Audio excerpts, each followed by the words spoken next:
Hello दोस्तों, आप सभी का स्वागत है अनस्पोकन एक्सप्लेनेशंस में। और मैं आपसे पूछना चाहता हूँ कि क्या आपको पता है अर्थ में हुए सबसे बड़े एक्सप्लोजन के बारे में। अगर नहीं पता तो आओ हम बताते हैं। लेकिन अगर वीडियो इंफॉर्मेटिव लगे तो लाइक शेयर सब्सक्राइब मत करना। पहले वीडियो को पूरा देखो, आपको पसंद आता है फिर करना, पर करना ज़रूर। तो इसे हम तीन पार्ट में डिवाइड करेंगे। पहला है इंसानों के द्वारा किया गया ब्लास्ट, दूसरा है नेचर के द्वारा किया गया ब्लास्ट, और तीसरा है एस्ट्रॉयड या मीटियोर्स के द्वारा किया गया ब्लास्ट। तो सबसे पहले हम चलते हैं हमारे पहले सेगमेंट पे, जिसका नाम है इंसानों के द्वारा किया गया ब्लास्ट। तो आप सभी को पता होगा कि यूएस ने हिरोशिमा के ऊपर एटम बॉम्ब गिराया था वर्ल्ड वॉर 2 के दौरान। पर क्या आपको पता है ये बॉम्ब 15 किलो टन का था और इस एटम बॉम्ब को नाम दिया गया लिटिल बॉय। पर ये अर्थ का सबसे बड़ा एक्सप्लोजन नहीं है ना। 1961 में सोवियत यूनियन एक थर्मोन्यूक्लियर बम को टेस्ट कर रही थी, जिसको उन्होंने एक डेजर्टेड प्लेस पर गिराया था, मतलब कि खाली जगह पर, जिसका नाम था नोविया जेम्या आइलैंड, जो कि नॉर्थ रसिया में है। और आपको जानकर हैरानी होगा कि bomb 50 to 60 mega tons of TNT के फोर्स से फटा, making it largest nuclear explosion ever unleashed. 3300 times ज्यादा पावरफुल था लिटिल बॉय से। और हाँ दोस्तों, इस डिस्ट्रक्टिव न्यूक्लियर बॉम्ब का नाम था सार बॉम्बा।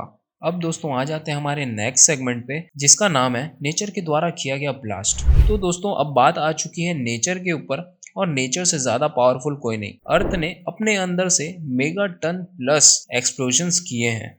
दुनिया का सबसे बड़ा वॉल्केनिक इरप्शन जो हुआ था, उससे इंडोनेशिया की शुरुआत हुई थी इन 1815, जब माउंट तंबोरा का पिक फटा, जो कि 13,000 फुट यानी कि 4,000 मीटर्स का पिक था। तब उसके अंदर से इतना ज्यादा अमाउंट में थर्मल एनर्जी निकला कि वो करीब 800 मेगाटन्स ऑफ टीएनटी के बराबर था, सार बॉम्बा से 14 गुना ज्यादा पावरफुल। और इस एपिक ब्लास्ट का साउंड 2600 किलोमीटर दूर सुमात्रा तक सुनाई दिया।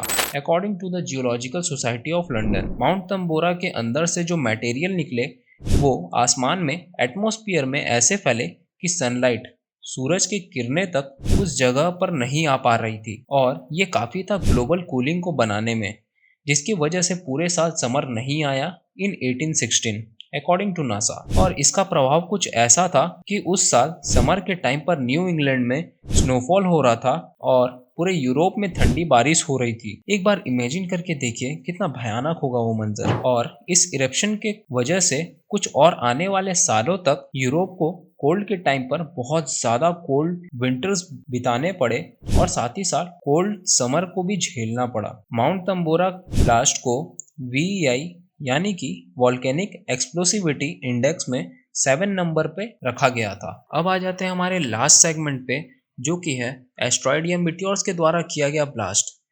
अब इसके ऊपर ज़्यादा जानकारी तो नहीं है, पर जितना है वो मैं आपको दे दूंगा। तो सबसे बड़ा एक्सप्लोजन एक्स्ट्रा टेरेस्ट्रियल सोर्स के द्वारा किया गया था साइबेरिया में 1908 में, जिसका नाम पड़ा द तुंगुस्का इवेंट। साइंटिस्ट सोचते हैं कि ये मेट्योर एटमॉस्फेयर में ही एक्सप्लोड हो गया था और टुकड़ों में बट गया था, और वही टुकड़े 10 टू 30 मेगाटन्स के एक्सप्लोजन बनकर धरती पर गिरे थे। इस ब्लास्ट के वजह से करीब 80 मिलियन ट्रीज बर्बाद हो गए थे, और 500 किलोमीटर दूर लोगों को इसका साउंड सुनाई दिया, और वो साउंड रिपोर्ट किया गया एज डिफनिंग बैंग्स, मतलब कि ऐसे आवाज जो कानों को सुन कर दे, according to the planetary science institute. Information अच्छी लगी हो तो लाइक शेयर सब्सक्राइब करना मत भूलना, अभी करो।